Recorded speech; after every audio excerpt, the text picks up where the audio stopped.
You know what? Like I told you, I put it down, and our sparkle. We were looking for our sparkle. We had our sparkle, and God wanted her more. So She was the greatest voice of a generation. But Whitney Houston's last days weren't just tragic. They were haunted by secrets, fear, and heartbreak the world never saw. What really happened in her final moments will break everything you thought you knew. Whitney's legacy and struggles. Whitney Houston was often called the Voice, a title she earned through her extraordinary vocal talent, her smooth control, her powerful range, and her ability to pour feeling into every song. She became one of the best-selling music artists of all time, with more than 200 million records sold worldwide. Her influence on rhythm and blues and pop is still felt today. Many singers cite her as an inspiration, and her recordings remain beloved decades after their release. But behind the glamour and success lay deep and persistent struggles. Whitney's personal life was marked by a long battle with substance abuse. Over the years, she openly struggled with addiction to drugs and prescription medications. She entered rehabilitation several times, notably in 2004, 2005, and 2011, in attempts to regain control of her life. Her marriage to singer Bobby Brown was also turbulent, and often cited as a major stressor. The two married in 1992. Reports and interviews reveal that infidelity, disagreements, and even incidents of domestic violence strained their relationship. Whitney sometimes admitted that she and Bobby used substances together, and that situations in their marriage worsened her emotional and mental stress. To make matters worse, Whitney also endured relentless public scrutiny and media pressure. As a black woman in a largely white mainstream industry, she was frequently criticized for her appearance, image, and choices. The media often displayed her private struggles across headlines, amplifying every misstep or rumor. In interviews, she admitted that she sometimes used drugs to shield her vulnerability, to cover what you do not want people to know. Despite these battles, her musical legacy remained strong. Albums like I Look to You and My Love Is Your Love showed that her voice still resonated deeply with fans. Her live performances were often praised for their emotional resonance and sheer vocal power. Even after her passing, her songs have continued to chart, and fans have celebrated her influence on generations of artists. And yet, in the final days before her death, those struggles began to surface in tragic and shocking ways. The days before the Grammys. Whitney Houston was staying at the Beverly Hilton Hotel in Beverly Hills, preparing for a big pre-Grammy Awards party and the next night's Grammy Awards. She was expected to perform at the Clive Davis Pre-Grammy Awards Gala, or at least to attend. People who saw her in those final days described a mix of excitement and worry. Some said she seemed nervous about her performance, yet also hopeful and determined to show up. Others said Whitney appeared anxious, perhaps sensing the weight of what lay ahead.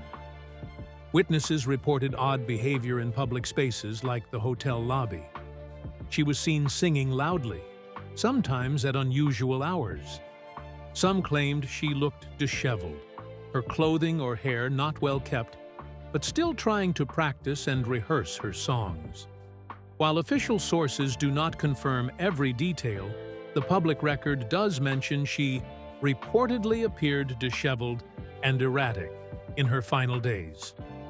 On February 9th, 2 days before her death, she visited singers Brandy and Monica at rehearsal and joined them in preparing for the party.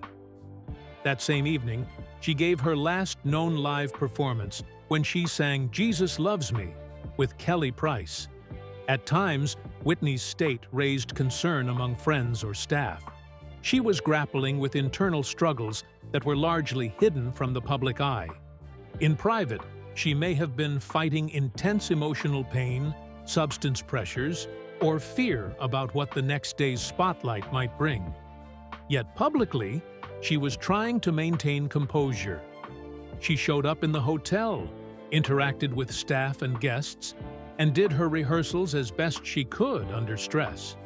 Some observers wondered if she was pushing herself too hard, caught between her artistic drive and personal fragility. The contrast between her public face and private turmoil was growing sharper. In the lobby or hallways, she might clap her hands or sing a few bars just to stay in practice. But behind closed hotel doors, she was battling something much darker than what those casual moments showed. The exhaustion, emotional pain, and pressure of expectation all came together and would soon force themselves into the light in a tragic way. Conflicting reports from close friends. In the days before Whitney Houston's death, friends painted very different pictures of her state of mind. Some maintained she was full of hope, preparing for a comeback. Others revealed she was worn out, battling fear and exhaustion. This contrast raises a haunting question. Was she masking her true feelings with a brave front? On one side, there were those who remembered Whitney as lively and optimistic. According to friends, she had been in contact with colleagues, chatting about new musical plans and reconnecting with peers. One report said she spent time catching up with old friends and appeared enthusiastic about attending the upcoming pre-Grammy Awards events. Kelly Price, who worked with her shortly before her death, recalled Whitney smiling, interacting, singing "Yes, Jesus Loves Me" with a crowd, and hugging her daughter on stage. These accounts suggest she was trying to project confidence, as though she was getting ready for a fresh start. But then, there are conflicting memories from other friends and insiders. Some describe her as emotionally unstable, fragile, afraid, or depleted. She had a long history of substance use and dependence, which likely affected her mental and physical energy. One report described erratic behavior in the days before her death, mood swings, agitation, and visible signs of distress. At one point, staff at the hotel and people around her observed her in mismatched clothing, with hair wet or sweaty, and wandering about her surroundings in a seemingly unfocused manner. These signs paint a picture of someone under intense internal struggle. It is entirely plausible that Whitney was hiding how she truly felt, perhaps out of pride, fear, or a sense of responsibility to those around her. After all, she had always been the voice in public, expected to be strong, polished, flawless. To admit to weakness might have felt like failure. Even when she did show small cracks, fans might not have recognized them, or perhaps chose not to believe them. Her private conversations in those final days, though not all public, hint at a deeper, more painful reality. She spoke with her mother, Whitney Houston, by telephone shortly before she died, and everything on that call seemed normal. Yet just minutes later, she was found unresponsive in her bathtub. The suddenness suggests that the person she appeared to be in public was not the same as how she felt privately. In those last hours, Whitney was carrying more pain than the world probably knew. She balanced hopeful plans and public appearances with deep internal turmoil, chronic health troubles, addiction issues, emotional weight from her past, and the strain of a demanding life. Explosive confessions.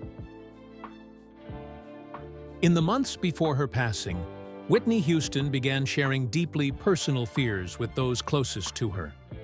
According to some sources, she told friends she felt as though she was being watched, that someone was after her. While such statements cannot be fully verified, they have been passed down in various interviews and accounts from people close to her. She also admitted she was afraid of being alone. In private conversations, she asked certain friends or personal helpers to stay nearby during her travels, during hotel stays, or late at night. In this way, she tried to guard against the overwhelming sense of isolation she often faced. More hauntingly, Whitney maintained a diary, a hotel journal she used while on tour and during travels. In it, some pages reportedly carried lines like, "I just want peace." These notes suggest she was deeply weary, tired of public pressure, personal battles, and constant scrutiny. Though the original journal has not been made fully public, versions of the notes have been quoted in media coverage and retrospective accounts.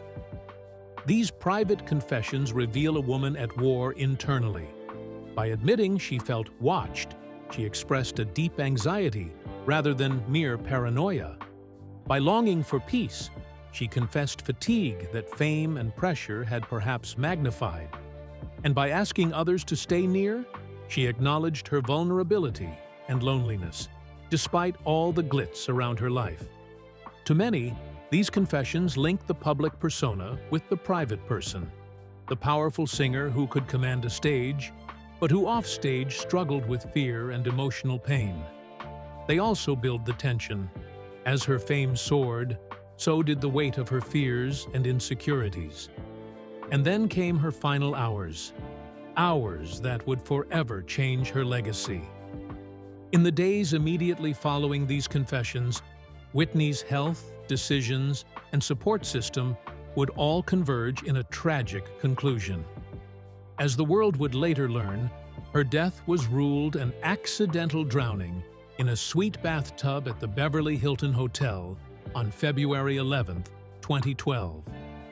Reports also mention contributing factors such as heart disease and drug use. Yet what stands out is how those private, fearful expressions hint at a woman whose internal battles were growing ever more intense. The confessions form a golden thread, a connective line from the emotional distress she voiced to the tragic context of her final moments. The night of her death. On February 11, 2012, Whitney Houston was found in her hotel bathtub at the Beverly Hilton Hotel in Beverly Hills. This discovery happened just hours before a big pre-Grammy Awards party hosted by her longtime mentor, Clive Davis. According to the Los Angeles County Coroner's official ruling, the cause of her death was accidental drowning, with heart disease and use listed as contributing factors. The coroner's report found in her system and also noted other drugs such as Xanax, Benadryl, Flexeril, and marijuana, though the latter were not considered central to her death. But the scene and witness accounts raised many odd questions. Some people who were nearby or involved gave conflicting stories. The room was described as chaotic. Investigators found items like a spoon with a white crystal-like substance, many prescription bottles, open drinks, food plates, and a small mirror with powder traces. Staff and witnesses also reported inconsistencies in the timeline. The hotel assistant had left the room briefly to get a package, leaving Whitney alone. When the assistant returned, around 3:35 in the afternoon, she found Whitney unresponsive in the tub. Around 3:43 in the afternoon, the hairdresser and security broke into the bathroom and tried to pull her out.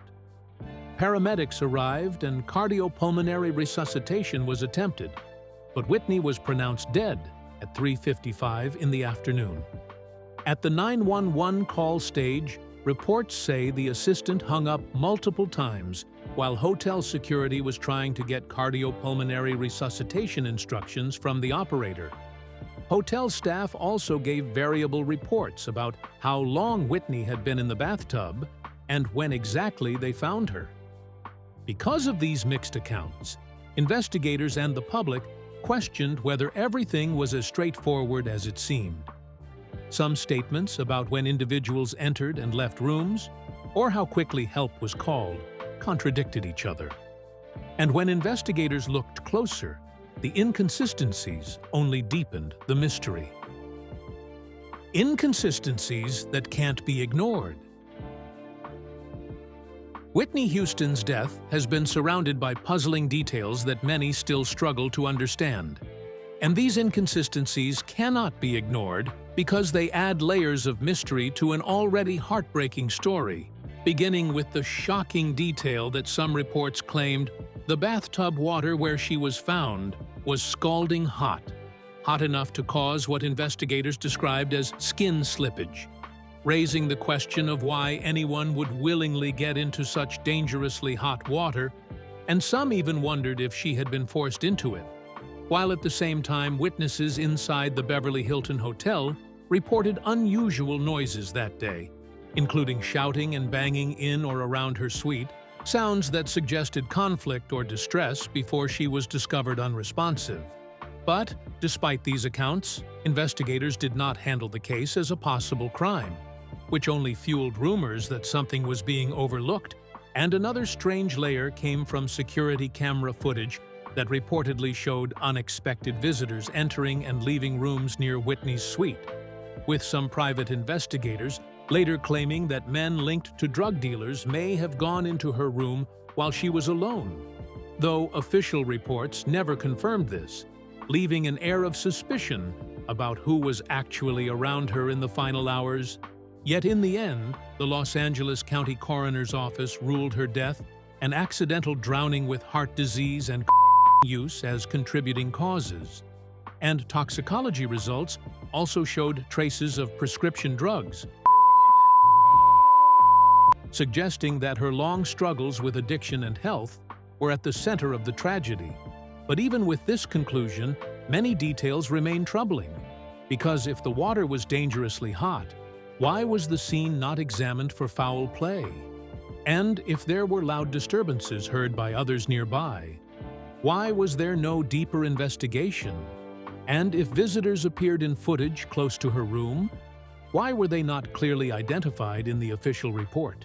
Questions that still leave gaps in the timeline of her final hours. Yet the most heartbreaking truth may not have come from investigators at all, but from Whitney herself.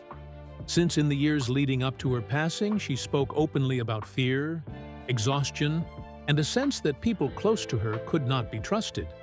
She admitted feeling trapped by her lifestyle and worried that betrayal or harm could come from those in her circle.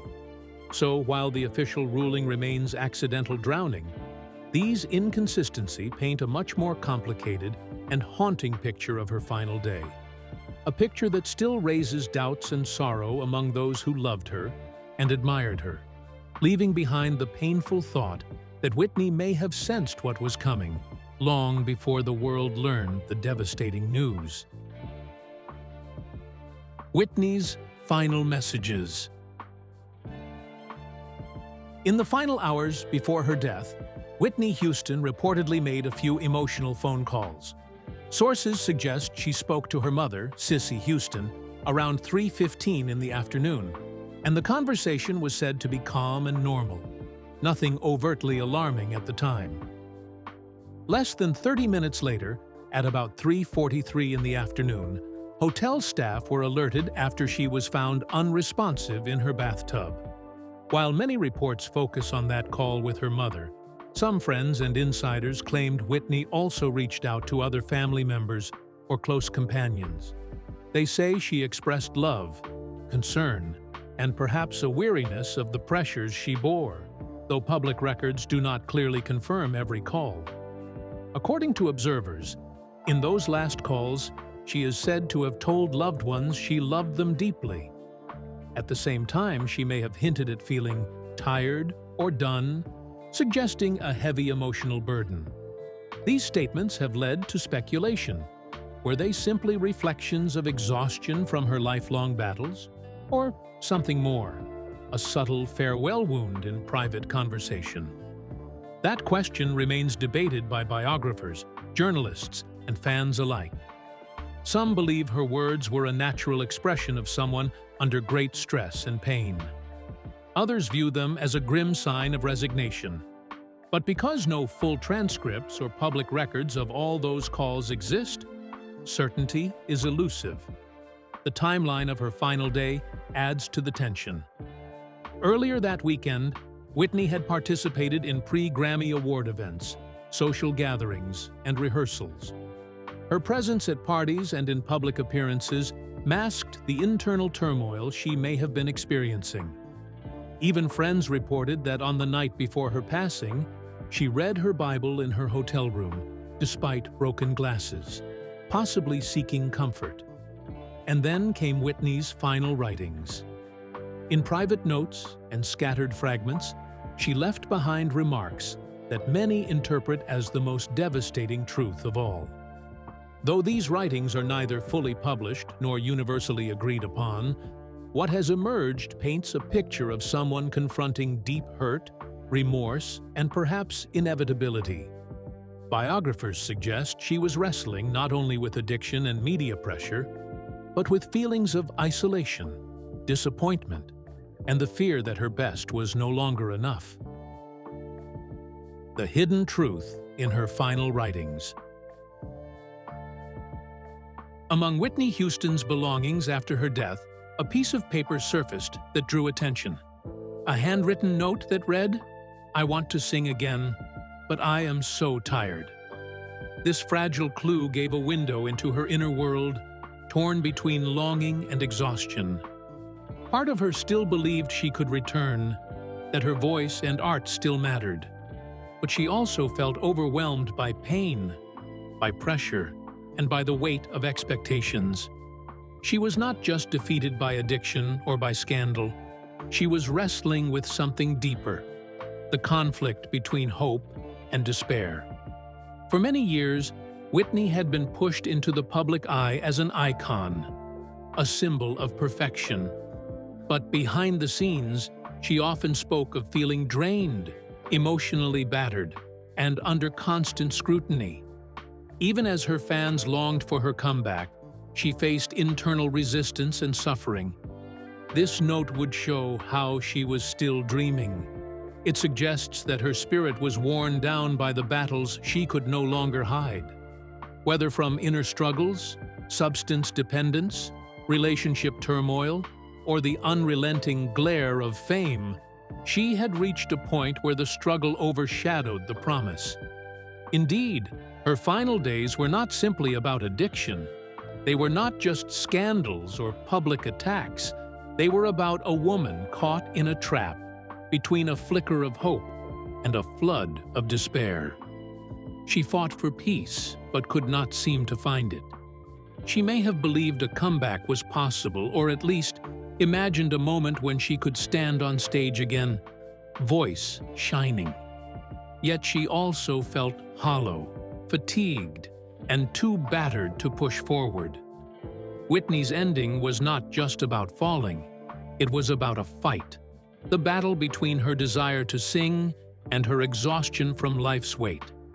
It was about a star who once lit whole rooms with her voice, now longing for rest she never quite found. Whitney Houston gave the world one of the greatest voices ever heard. Her songs broke records, won awards, and touched millions of hearts. She was called the Voice because no one else could sing with such power and grace. But in her final days, Whitney's own voice told a story of pain, struggle, and loneliness.